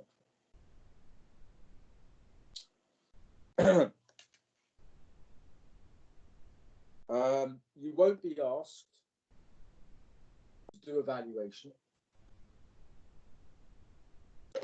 although somebody did get asked, and I forget exactly who it was, so forgive me if you're on the call, I won't mention names, but somebody did get asked about if the rent is X, and they gave a rent figure, and the yield is Y, what's the capital value? They did get asked that. So just have your wits about you. Right, I'll open up the floor to questions. Questions on valuation, please. What do you need explaining? Or is there anything you need explaining? Mark, I've got a question that I was going to talk to you about separately, but it's just a general question about yield. So okay, it's not one of those personal questions, is it? If it's like, no. Carry on. Okay, so I had a mock the other day and it's completely confused me. Basically, I've used the net initial yield in my example because my property is rack rented. I then got asked on my mock, how did I calculate my yield? And I said, obviously rent divided by price, adjusted to take the costs off to get to the net yield. And apparently that was wrong. I'm confused because I assume obviously. Okay, just go back a to sort of take off your costs, and then at the end of the valuation. Oops, sorry. Okay, so sorry, just go back. So this was a valuation, and you were asked how you calculated your yield. Yeah, and then I said that I was confused because I said I took off my costs from my purchase price once to get to my initial, and apparently when you do your yield analysis, you should add your costs on but then at the end of the valuation, you should take them off. So I'm slightly confused if that's what you kind of believe is true, or if whoever was giving my mock has got it wrong, because I'm not quite sure now in terms of. Right. The explanation of this is really, really complex. And I've been asked 100 times about this, and I still cannot explain it in a coherent way, but I'm going to attempt to do so. But forgive me if it makes no sense. If you go and buy a house, and the cost of the house is £500,000, what do you do with your purchaser's costs? Megan, I'm asking you. Oh, sorry. The house is 500,000. The house is £500,000. And then what are the purchaser's costs? Did you say?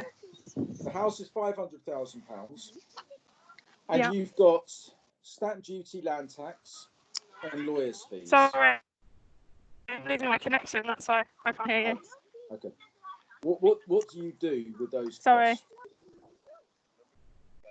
costs? I deduct the cost. Okay. You deduct the cost. Oh, no. Okay. Right. So has it? Think logically. The house is £500,000. Okay. When it comes to completion, the lawyer is not going to ask you for £500,000. They're going to ask you for what? Their fees. Plus your stamp duty. Correct. So what do you do with the purchaser's costs? Add them on. Yeah. Yeah. Okay. So, however, when you're working out a yield, the calculation, is rent divided by purchase price. Yeah. That gives you your gross yield.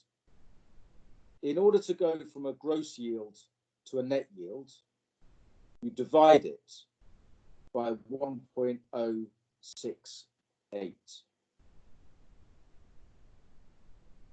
Okay. So you divide, to go from a gross yield to a net yield, you divide by 1.068, okay, which are your purchaser's costs. Now, not being a mathematician, I can only explain to you that's the way it's done. So when you're purchasing something, okay,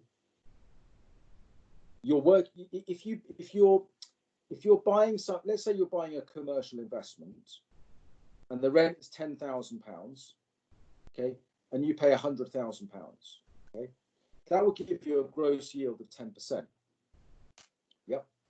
But what you haven't done, hold on, somebody's just asked this question. Adam has said, is it always 1.068? No, it isn't. The reason it isn't, Adam, is because the stamp duty land tax changes. So there's different levels. So depending on the value of the property, it may be less than that, but it won't be more than that. Okay.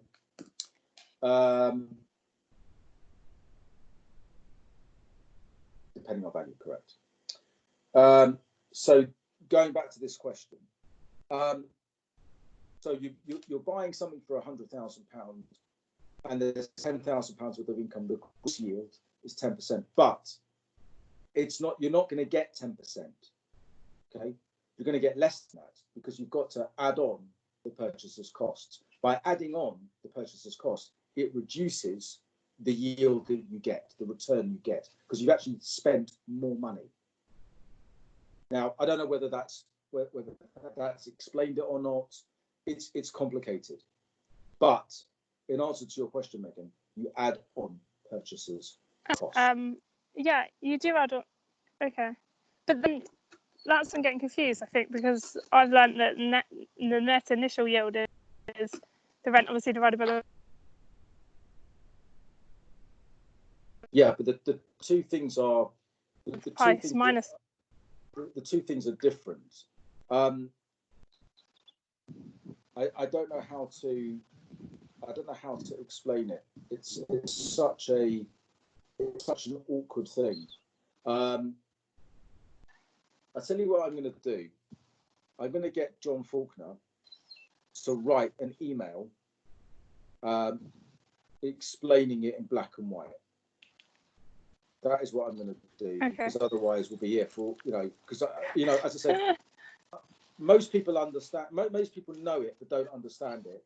And as I said, it's just one of those things that I can't properly explain and make sense. So leave that with me. Okay, sorry. Yeah. Are there any other questions or anything else that people don't understand or want to go over?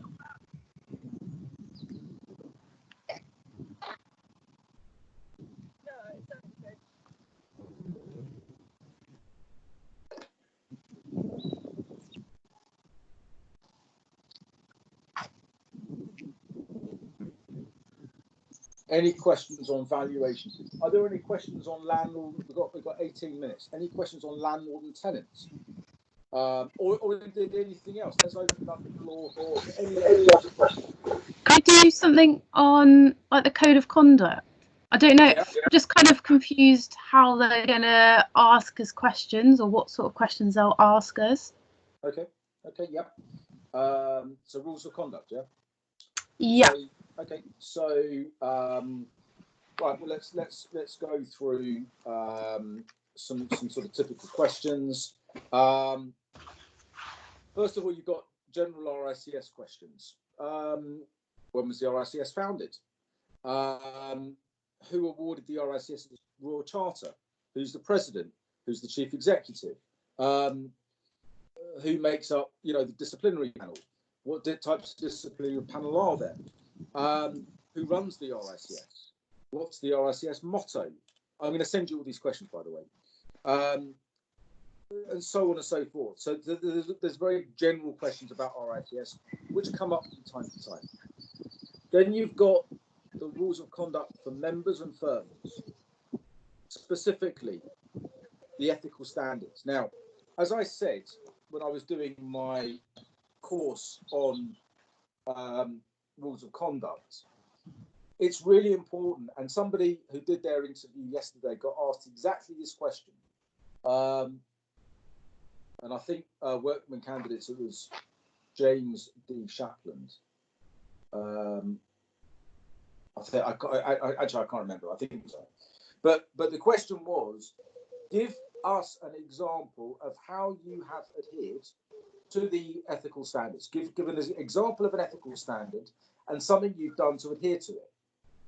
So the answer was, I've acted with integrity by ensuring that when presented with confidential information about the sale of a property, it was not disclosed to any third parties.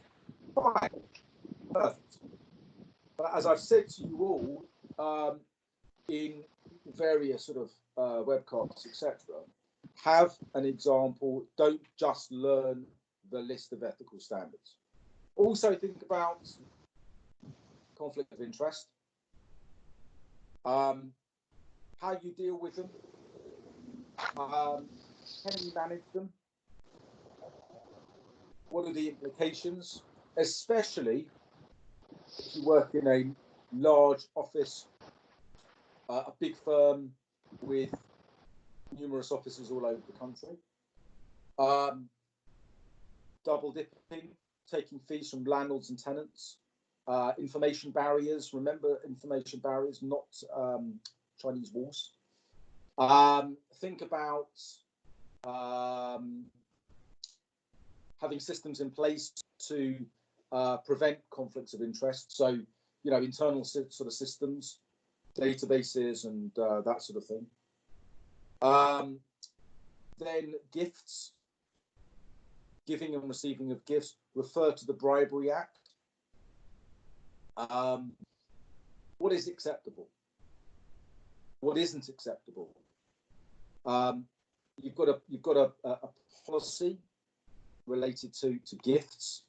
But remember, you know, they might say, well, yeah, well, forget what your company's policy is. What would you do?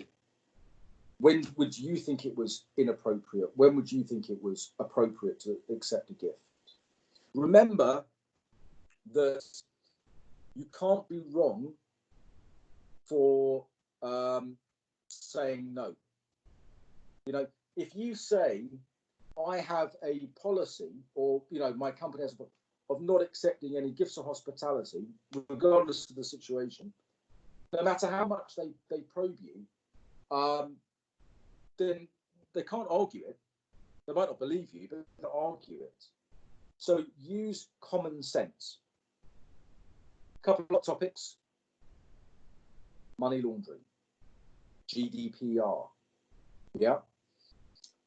Really, really, really important. You know, red flags for money laundering, penalties for breach of GDPR.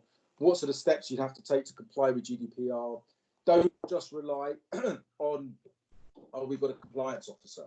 Well, all right, big deal. But if you're a chartered surveyor, you leave your company, set up on your own, you ain't going to have a compliance officer. So think about what you would need to do. Think about the steps you need to take in order to set up in practice as a chartered surveyor.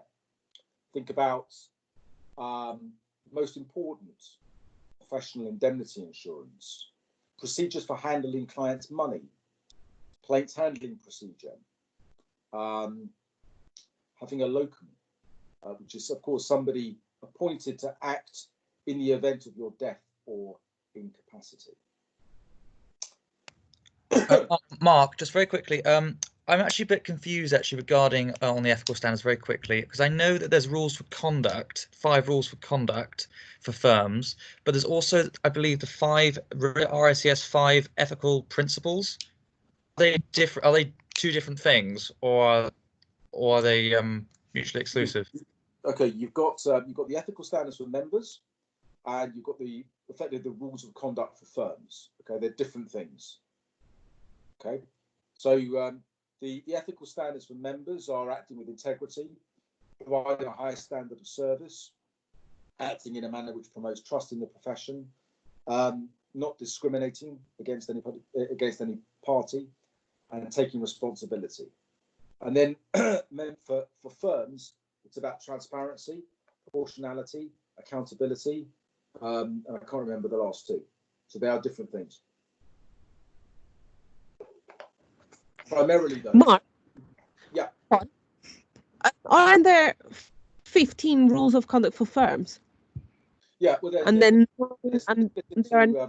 split into 3. They're split into 3 sections. So yeah. I don't have the note in front of me. But you've got, for example, you've got things like the designation. So, you know, when you can use the designation as chartered surveyors, advertising, you know, staff training, all that sort of thing. That falls under the rules of conduct for firms. So yeah, there's 15 in total.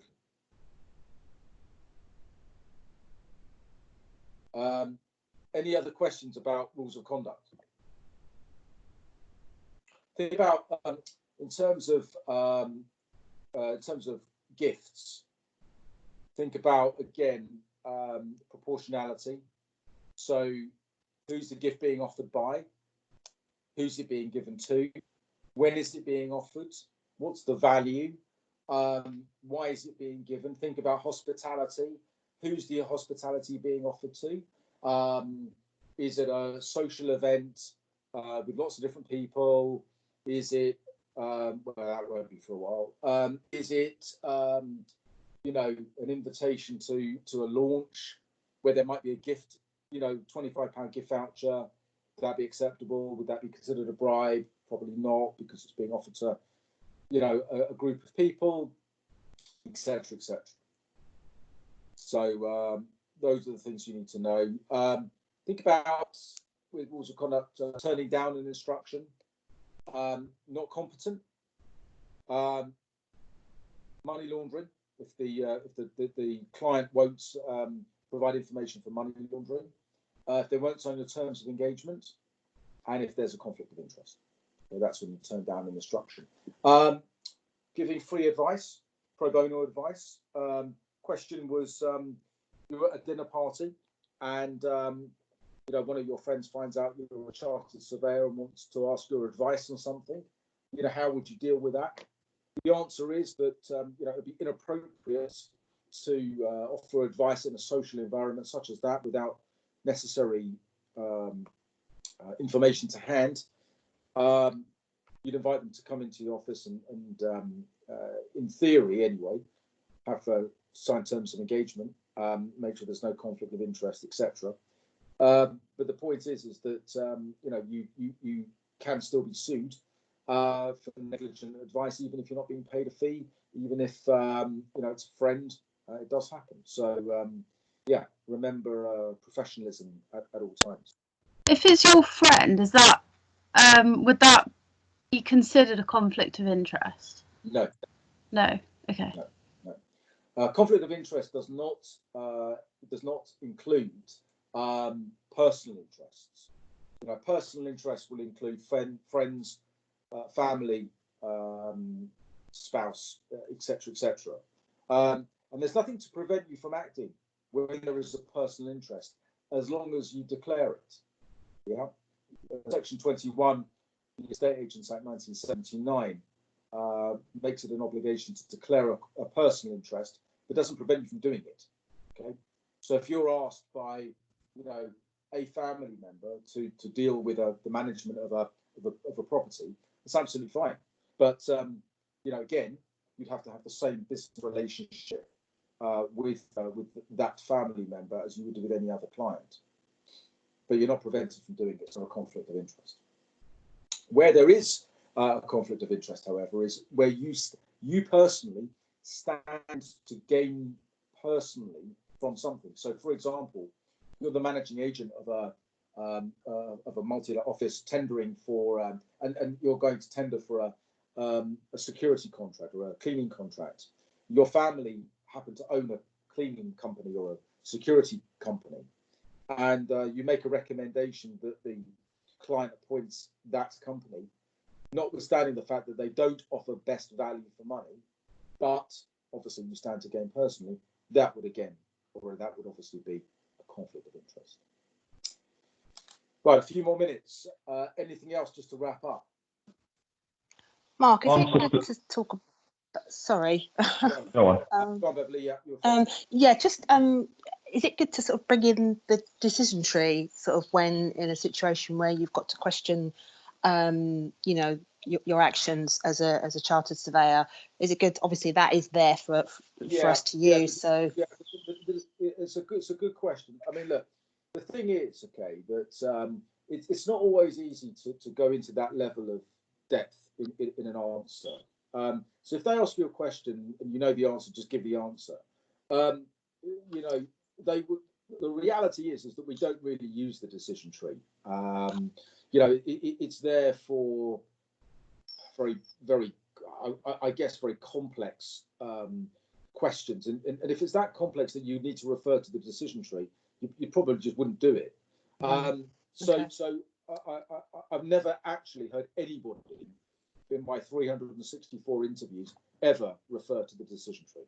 Okay, fair enough. Thank you. Sorry, somebody else had a question. Yeah, on sustainability, is there anything to look out for other than, you know, minimum energy standards, etc.? With sustainability, no. I mean, nothing substantially has changed over the last, or however long it is. Sorry, I'm losing my voice. Sustainability, yeah, minimum energy efficiency standards, EPC ratings. What buildings does EPCs do you not need? So religious buildings, listed buildings, buildings under 50 square meters, standalone buildings, etc., etc. Then you've got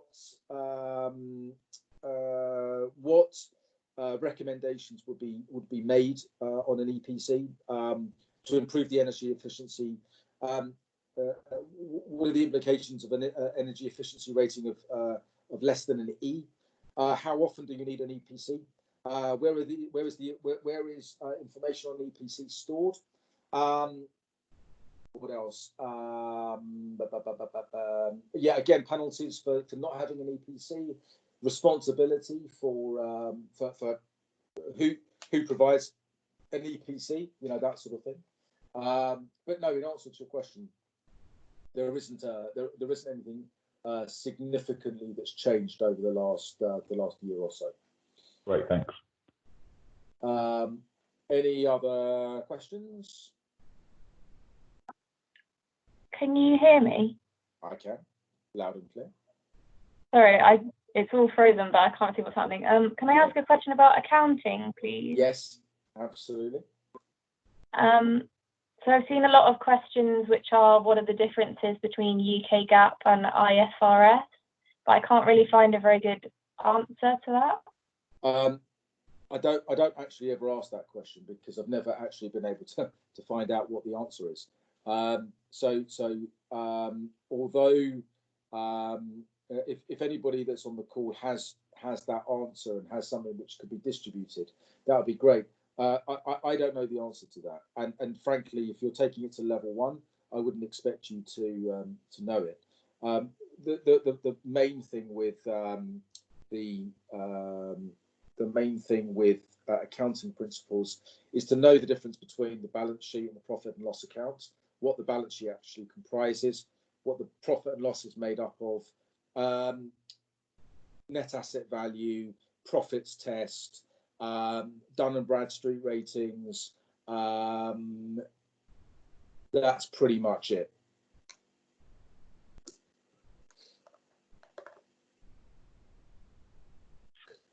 Right, last question. Okay, thanks.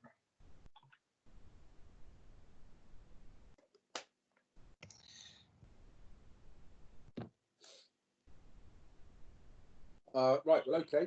If there are no more questions, look, I hope you found that useful. It's not easy to do kind of off the cuff, so you know, forgive me if some of my answers weren't quite what you were anticipating. But as I said, hopefully you found that a useful exercise. I'm not planning on doing this again, but if you want me to, then I'll try and sort of fit it into the diary. Mark, I was going to ask if, sorry about you. Yeah, no, go on. I was going to ask if you could do another session actually, because it was quite useful on L&T and leasing and letting, because they'll be sort of quite closely linked. Okay, all right, yeah, all right. I'll tell you what. I'll do. We haven't covered agency. Yeah. All right. So what I'll do is next week. I will do. I'll do an agency one next week. Maybe Tuesday, because I know some of you got used on Wednesday and Thursday. Okay. So I'll let me just give that some thought. But maybe we'll do agency. And if there's anything else that you want as a group, just let me know, and I'll try and fit it in. Thanks, Mark. Appreciate that. Okay, it's not quite 1 o'clock, but we're almost there. So I wish I found that useful. And we'll do it again sometime. See ya. Thank you. Thanks, Mark. Bye.